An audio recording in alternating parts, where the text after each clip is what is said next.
Hello, LinkedIn land. Melissa Hornbeck here. I am the broker of White Diamond Realty, and every month I bring you market updates for the real estate market in Monongalia County.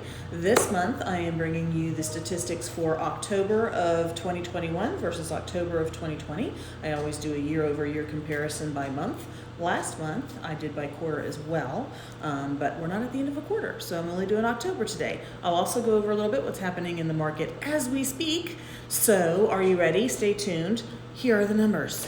So in October of 2020 in Monongalia County, single-family detached homes, there were 78 units sold, with an average days on market of 52 and an average sales price of $329,699. Last month, October of 2021, there was an average of 86 units sold. That's a 10% increase, 10.3% to be precise. Days on market went down to 24, which is less than half, so 53.8% decrease in marketing time. And the purchase price basically didn't change. It went down by 0.5%, 0.5% down from $329,699 to $328,193. And I can't remember if I said days on market. Days on market last month was 24 average days on market, so that's pretty quick. If we go to single-family attached homes, so that's townhouses and condos, in October of 2020, there were 40 units sold with an average days on market of 27 and an average sales price of $184,489.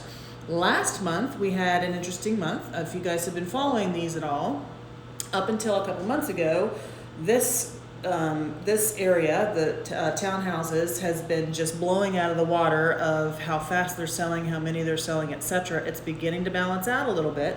There were less units sold this month as opposed to October of last year. There was a 12.5% decrease to 35 units. They took longer to sell, a 44% increase to 39 days on market, which is still fast. I mean, come on, that's less than 2 months. Or actually just a little over 1 month, isn't it? But the sales price went up 11.6% to $205,922. So we're still seeing that value increase. They're just not selling quite as fast or quite as many, but that's still, I mean, you know, the percentages seem high, but those are fairly low numbers. So there's really, it's kind of inconsequential. So currently on the market, and I explain this every time, and if those of you who are getting bored of it, I'm sorry, but if you haven't seen it before. So in the real estate world, we calculate what's called absorption rate. So that tells us how much inventory we have. I compare how much inventory we have for active and contingent or under contract properties compared to the average number of sales in the last certain number of months. I go back 3 months. And what that tells us is, it gives us an absorption rate, which tells us how many months of inventory we have on the market. And how many months of inventory we have on the market determines whether we're in a seller's market, a buyer's market, or a balanced market.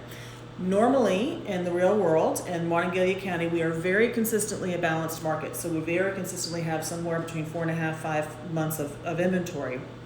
Obviously, this pandemic, along with the rest of the country, has changed that. Up until a few months ago, we were at 1 month, less than 1 month, just slightly more than 1 month, which is extremely in the seller's market range. We are still in the seller's market range. The past 2 months, we have seen a change to 3 months of inventory, give or take, in both sectors, and we are still there. So currently on the market, single-family detached homes, we have 277 units total.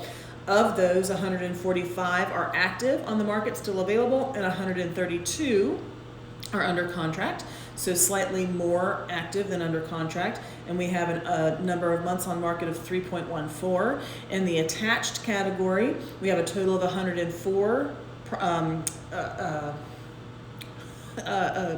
listings on the market. Of those, 34 are active and 70 are contingent or under contract, and we have 3.03. So still 3 months of inventory. And I want to explain a little bit with the townhouses. A lot of the townhouses that we have are new construction, and how a lot of the new construction units work, like the large, the large communities of townhouses you go up. Sometimes, a lot of times, they don't necessarily put all of their inventory on the MLS. They wait until it's under contract to put it on. So that's why we see, it's what part of the reason why we see such a difference between under contract versus active of townhomes.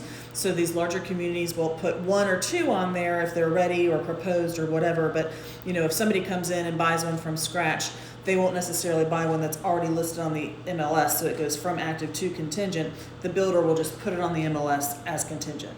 So that explains a little bit of this kind of big disparity between the active and the under contract.